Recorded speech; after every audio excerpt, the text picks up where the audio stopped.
Hello दोस्तों, नमस्कार। यश चौहान नाम है मेरा और डर को भगाना काम है मेरा। महाराष्ट्र के महाराजा छत्रपति शाहू महाराज ने ज्योतिषी का किस प्रकार से भंडाफोड़ किया वो देखेंगे अभी हम। एक बार क्या हुआ, एक ज्योतिषी छत्रपति शाहू महाराज के दरबार में गए। महाराज को उन्होंने कहा कि मैं आपका भविष्य देखना चाहता हूँ।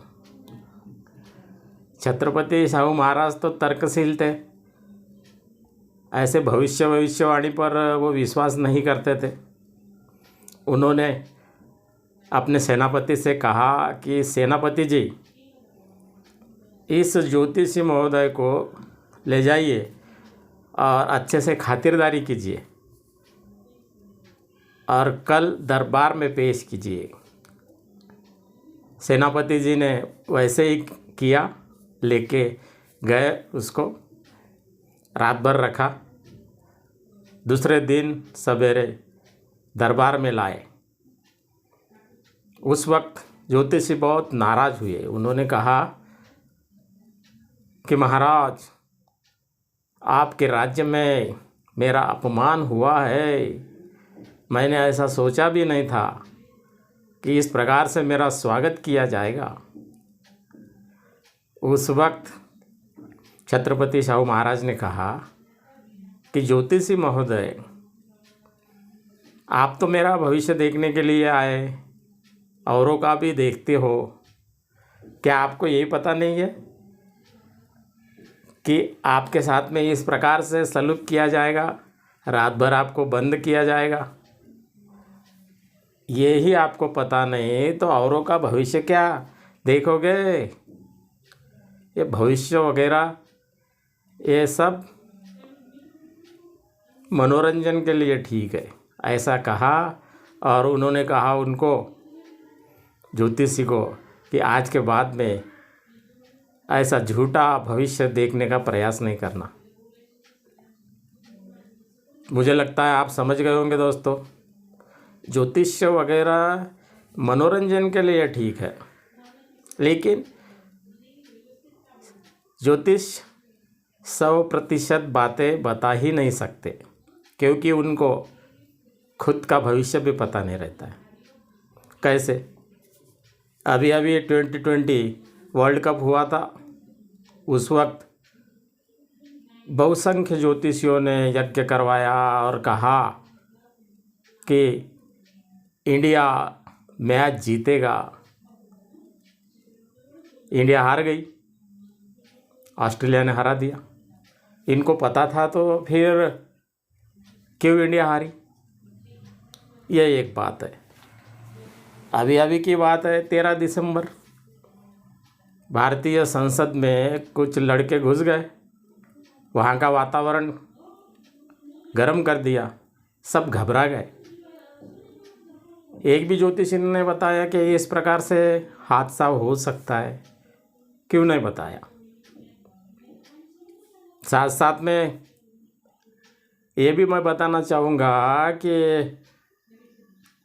अनेक ज्योतिषियों ने कहा था कि मध्य प्रदेश, राजस्थान, छत्तीसगढ़ में कांग्रेस जीतेगी।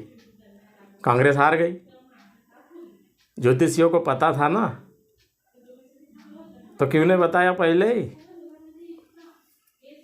आप यदि कहते हो कि इंडिया मैच जीतेगी, पहले ही बता देते हो, तो खेलने की क्या ज़रूरत है भाई? बहुत से ज्योतिषी कह देते हैं कि ये उम्मीदवार जीतेगा, तो चुनाव प्रचार नहीं करना चाहिए उसने, वैसे ही जिता दीजिए। कुल मिला के यही कहना पड़ेगा दोस्तों कि ज्योतिष वगैरह मनोरंजन के लिए ठीक है। कुछ लोगों की रोजगार हमी भी है, वो ये मानना पड़ेगा। झूठ होने के बाद में ज्योतिषियों का कुछ भी नहीं होता। मैं तो कहता हूँ, स्टैम्प पेपर पर लिखवा लीजिए क्या क्या कहा ज्योतिषी महोदय ने, टेप करवा लीजिए।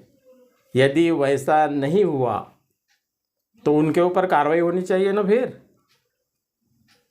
वो झूठ बोलते हैं तो उनका कुछ भी नहीं बिगड़ता, लोगों को बेवकूफ़ बनाते रहते हैं। बहुत से ज्योतिषी कहते हैं कि भाई आपको जिस ज्योतिषी ने बताया वो अच्छा नहीं होगा, वो ऐसे ही होगा सड़क छाप। हम तो कहते हैं अच्छे से अच्छे ज्योतिषी को बुलाइए, भारत के स्टैम्प पेपर पर लिखवाइए। यदि 70% उस ज्योतिषी महोदय ने सही बताया तो 30 लाख का इनाम अनीस के तरफ से दिया जाएगा। बाकी अन्य संगठनों के तरफ से करोड़ों का इनाम मिलेगा, वो करोड़पति बन जाएगा। कोई कैसे करेगा? ऐसा कर सकता है क्या? वो एक रोजगार हमी है, इसलिए ज्योतिषी वगैरह महोदय जो है अपना धंधा चलाते हैं। बड़े बड़े लोग उनके ऊपर विश्वास रखते हैं, बस उनका चल रहा है और हम चलने दे रहे हैं। अपना हाथ किसी के सामने दिखाना अपनी पराजय है, एक प्रकार से मानसिक गुलामी है। हाथों की रेखाओं पर कोई भविष्य वगैरह नहीं रहता है दोस्तों। जैसा आदमी करेगा वैसा होगा, है कि नहीं? इसलिए छत्रपति शाहू महाराज ने जो भी किया अच्छा ही किया है। स्वामी विवेकानंद जी ने भी यही कहा था, भारत के युवक यदि ज्योतिष जैसे कर्मकांड पर विश्वास रखेंगे तो देश का कोई भविष्य नहीं रहेगा। सही कहा था। अब समझदार को इशारा काफिए, समझिए और आगे बढ़िए, लेकिन तर्कशील बनिए।